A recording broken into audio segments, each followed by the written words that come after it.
Hi everyone and welcome back to my channel. I recently uploaded a video where I shared with you the story of my pregnancy and birth with my son Logan, which I'll link below in the description box in case you haven't seen it.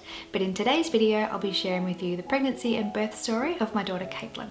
David and I wanted to have a 2-year age gap between our kids, so when Logan was 17 months old, we started trying to conceive, and again we were extremely blessed to fall pregnant within our first month of trying. I had the same symptoms as when I was pregnant with Logan, except this time I also experienced implantation bleeding at 6 weeks. We ended up having an ultrasound and everything was fine, but it definitely gave us a scare.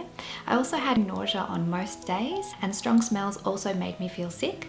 I started showing really early, from about 9 weeks. Overall, the pregnancy was fairly similar to Logan's, except this time I was much more exhausted, but there may have been something to do with having a 2-year-old in the house. Caitlin was due on the 7th of August, but she wasn't quite ready, so we ended up waiting an extra 8 days for her to arrive. Because we were over 41 weeks pregnant, the midwives wanted us to go to the hospital for an induction plan.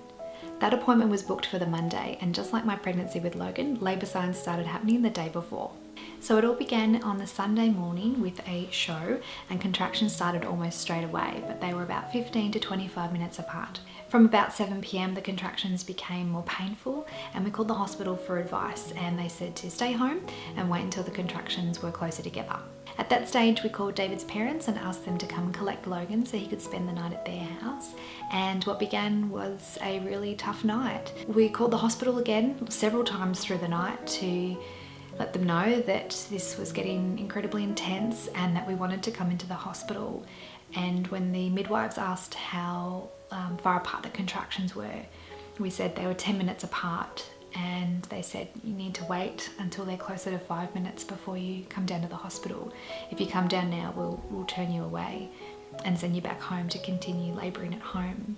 I remember thinking at the time that the experience wasn't similar to the labour I had with Logan, and I thought I was mentally prepared for the labour the second time round, but as the night progressed, I remember lying on my side in bed, actually just here, and gripping the pillow and the sheet and just crying and just sobbing, and kept thinking to myself, why is this so much more challenging this time? I've done this before. Why aren't I strong enough to handle this? And I think that's, I guess, you know, the power of hindsight and lots of therapy. I've been able to recognize that because I was not at the hospital straight away, it seemed so much more real and scary, and I just wasn't prepared. I wasn't mentally prepared for that challenge. I perhaps naively thought that the labour experience would be as positive and empowering as when I gave birth to Logan, but it wasn't for me. It was traumatic and confronting, and I knew I was in real labour. I knew that I should have insisted that we went to the hospital, but I didn't stand up for myself in that moment. And each time we called the hospital and asked for support and advice and were told, stay home, wait till the contractions are closer together, I should have stood my ground. I should have honoured my instincts and my intuition. And for me, that was a defining moment, not only in pregnancy, but in my life. I'm so grateful for the experience I had of labouring at home with Caitlin, even though it was really tough, physically and mentally. I can now look back and really see how powerful that experience was for me. Throughout it all, my husband David was incredibly supportive and so loving and understanding, as he always has been and always will be. He's my rock. He's my person in the whole wide world. He's the only person that I would have wanted to go through this experience with, and I am eternally grateful that I was able to share this experience with him, because we were able to be there for one another during this time, which on one hand is very magical, and then on the other hand was, you know, scary for both of us. So we continued through the night, just experiencing wave after wave of contraction, feeling physically exhausted, mentally strained, and when it got to about 7 a.m, I hopped in the shower, and whether it was because it was just that time, or whether it was the hot water, or just the, you know, the comfort from the shower, the contractions started to get closer together. So they increased till about 7 minutes apart, and they were lasting for over 90 seconds. So we called the hospital again, and they said, yep, come on down, we'll admit you. And of course, because by the time we'd left home, it was closer to 8 o'clock. We hit peak hour traffic and every single red light on the way there, so it was not a pleasant drive. We got to the hospital, and even just getting from the car to the actual maternity ward, it was a long and treacherous one. I could only walk a few meters before having to stop and just be in the presence of a contraction before I could move again. And I remember we even ended up in the middle of the road during one of the contractions. There were no cars, thank goodness, but there was a man that came out of the hospital and saw the situation and said, I'll go get a wheelchair, and he ran back into the hospital. But by the time we got to the elevator and he met up with us, I didn't need the wheelchair anymore. And when we got to the elevator, there was a midwife that was coming out as we were going in, and she took one look at me and said, I'm going to stay with you and take you up to the birthing suite, because I've seen this situation before and you don't want to have your baby in an elevator. So we got to the birthing suite as quickly as we could, and they took us into the first monitoring room. And when the midwives checked me to see how dilated I was, they told me I was 6 centimeters dilated. So we were told to head down the corridor and into the birthing suite, and the midwife left, and we then exited the room and looked around, and there were several doors and we didn't know where to go. So I remember standing in the middle of the corridor and just yelling out, help, help me, I don't know what to do. And then someone came and helped, and we were taken to the room, and I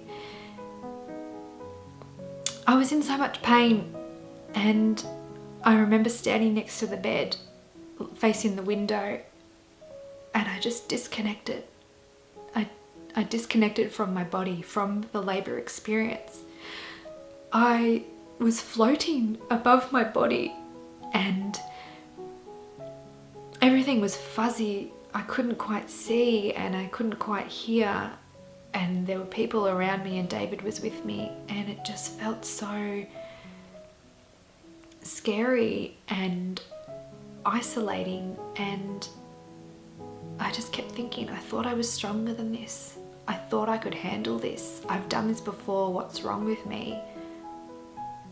And so I asked for an epidural, and not long after, the doctor came and gave me the epidural. But unlike my epidural with Logan, which worked perfectly and was able to get relief, my experience with Caitlin didn't quite work. So I had about half the left, I think, side of my body was numb, but I still had the feeling of the contractions on the right side of my body.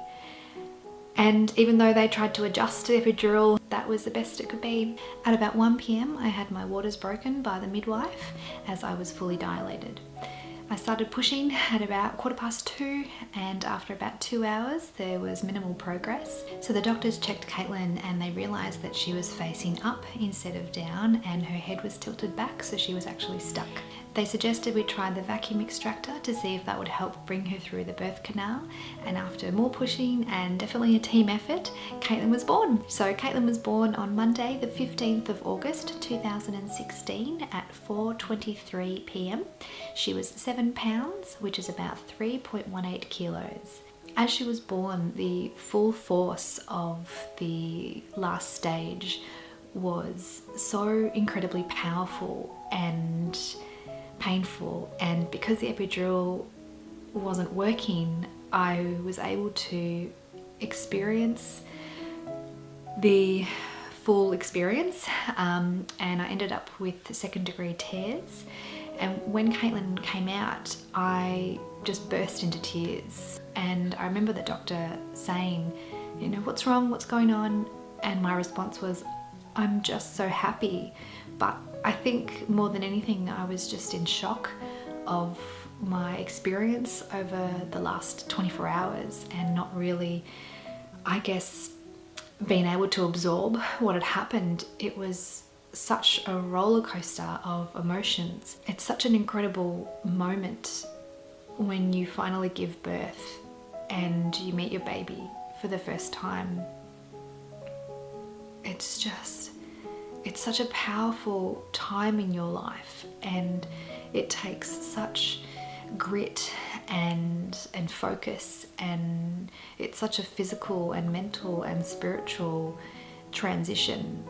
I didn't realize just how much the labor and birth experience had impacted me until months later, as I realized every area of my life was impacted. And it took a lot of courage and support to make the decision to go and speak to someone and find a therapist that could help me process what I'd gone through. Lindsay, if you're watching this, I am so grateful for all of the work that we have done over the last 2 years together. Thank you for everything that you do in supporting women and mothers and family members that have experienced trauma with birth. You are just my angel, and I'm so grateful that I got to meet you and be healed through the experience of being in your presence.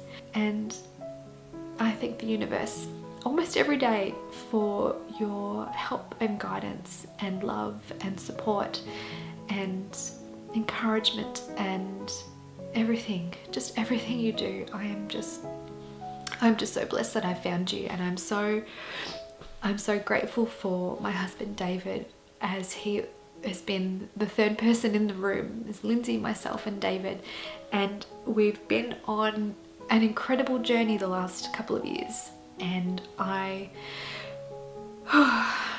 just don't know where I would be or what my life would be like if I hadn't met you, Lindsay, and gone through this experience. And I remember, I think in the first couple of sessions when we met, you cautiously but kindly approached the topic of sharing my birth story, the birth story of Caitlin, and I wasn't quite ready to share it all. And here I am on YouTube telling the whole world about it, so it's a bit of a 180. I can appreciate the significance. Wasn't planning on filming that part. As mentioned in Logan's birth story video, I will be making separate videos for my postpartum recovery and also my breastfeeding journeys, which I will do for both Logan and Caitlin. So once done, I will link them below in the description box. So I also wanted to include a message to Caitlin as part of this video. My darling Caitlin, my Caitlin bear, my chica, my beautiful girl. I love you so much, and I can't believe how quickly you're growing. It seems like only yesterday you were a newborn, but now you can walk and talk and laugh and play, and we recently celebrated your second birthday. When I look at you, I am filled with love, as I am completely enamored by you. You are such an independent girl. You are adventurous, cheeky, determined, sassy, adorable, observant, funny, courageous, and playful. You are generous, loving, clever, and brave. Although bringing you into the world was difficult for me, I am so grateful for our experience. Through regular therapy and learning how to be a parent of 2 children, my entire journey of personal growth and self-discovery was because of you. You were my catalyst, my reason for more. I want to say thank you, Caitlin. You have shown me just how much strength I have inside me. You've challenged me every day to grow and stretch and become the best version of myself. I see so much of myself in you, and I can't wait to see how our relationship develops as you grow. I'm truly blessed to have you as my daughter, and I love you. So there you go, that's the journey of my pregnancy and birth with Caitlin. Thank you so much for sharing in this story and for watching this video. Please subscribe if you haven't already, and I will see you soon with a new video. Caitlin, can you say cuddle? Cuddle. Can you say daddy? Daddy. Can you say mummy? Mommy. Can you say Logan? Logan. Can you say bubble? Bubble. Can you say dodecahedron? Logan.